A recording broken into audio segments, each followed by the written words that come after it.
ઘેડ પંથકમાં ભારે વરસાદથી તારાજી જોવા મળી। ઘેડ પંથકમાં વીટીવી ન્યૂઝનો ગ્રાઉન્ડ ઝીરો રિપોર્ટ। વીટીવી ન્યૂઝના ગ્રાઉન્ડ ઝીરો રિપોર્ટમાં મોટી નુકસાની દેખાઈ। પાણી ઓસરતા સામે આવ્યા નુકસાનીના આ દ્રશ્યો।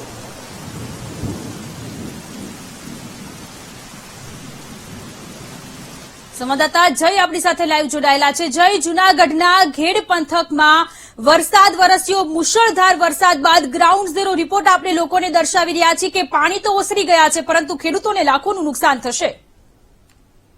જી સોનલ, આપણે દ્રશ્યો જોઈ રહ્યા છો એ ઘેડ વિસ્તારના છે, જે ખેતરોમાં પાણી ભરાયા હતા। પાણી અત્યારે જે ઉતરતા જ જે નુકસાનીને જે સામે આવી છે। આપણી સાથે અહીંના જે ખેડૂતો છે જે પોતાની જે મગફળી વાવી હતી તે અત્યારે ધોવાયું છે। શું કહેશો દાદા, આ પાણી કેટલું હતું? પાણી ઘણું હતું, બરાબર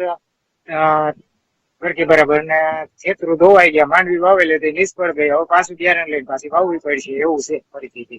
કેટલું પાણી હતું? કઈ રીતે?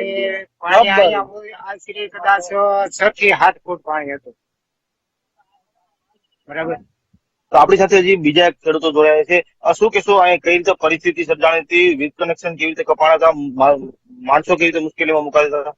અહીંયા વરસાદ જુનાગઢ મેંદરડા સાઈડ નું બધું પાણી અહીંયા આવે છે। 2-3 નદીનું પાણી અહીંયા ભેગું થાય છે, એટલે એમાં અહીંયા તો એમ માનો ને કે મીઠા પાણીનો દરિયો એક પ્રકારનો થઈ ગયો છે। અને રોડ ઉપર 5 થી 6 ફૂટ પાણી, ખેતરમાં 10 ફૂટ પાણી, અડધા ગામમાં પાણી ગરી ગયું છે, મંડળા ગામમાં। હવે એવું છે કે અત્યારે જે વાવેલા હતા, વાવણી લાયક વરસાદ થઈ ગયો હતો, હવે એમાંથી બધું પાક નિષ્ફળ જવાનું છે। એક તો ગરીબ માણસોએ વાવ્યા હોય, ખેડૂત માણસે, હવે એ પાછા બી નો 2100 રૂપિયા ભાવ છે, મણ નો 20 કિલાનો ભાવ છે। હવે પાછા એટલા રૂપિયા લઈ આવે ક્યાંથી? ને પહેલી વાત હવે આ સરકાર જો આવી રીતના જો ધ્યાન નહીં આપે તો ખેડૂત આત્મહત્યાના કેસ વધશે।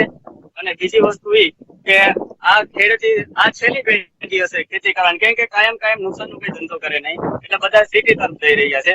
એટલે સરકારશ્રીને એવી માંગ છે કે ખેતીવાડીમાં પૂરેપૂરું ધ્યાન આપે અને લાઇટના જે સ્ટાફ છે એમાં થોડુંક વધારે ધ્યાન આપે, કેમ કે લાઇટનો બહુ મોટો પ્રોબ્લેમ, પાણીનો પ્રોબ્લેમ, ઉપરથી લાઇટનો પ્રોબ્લેમ, એટલે સંપર્ક વેવણા બધી રીતના થઈ જાય છે। ફોન થી સંપર્ક વેવણો થઈ જાય અને રસ્તાથી સંપર્ક વેવણો થઈ જાય। તો જે બીજા જે ખેડૂતો જોડાય છે, ખાસ કરીને ઢોર ઢાંખરનો જે ચારો હતો તે પણ નાશ થઈ ગયો। શું કહેશો?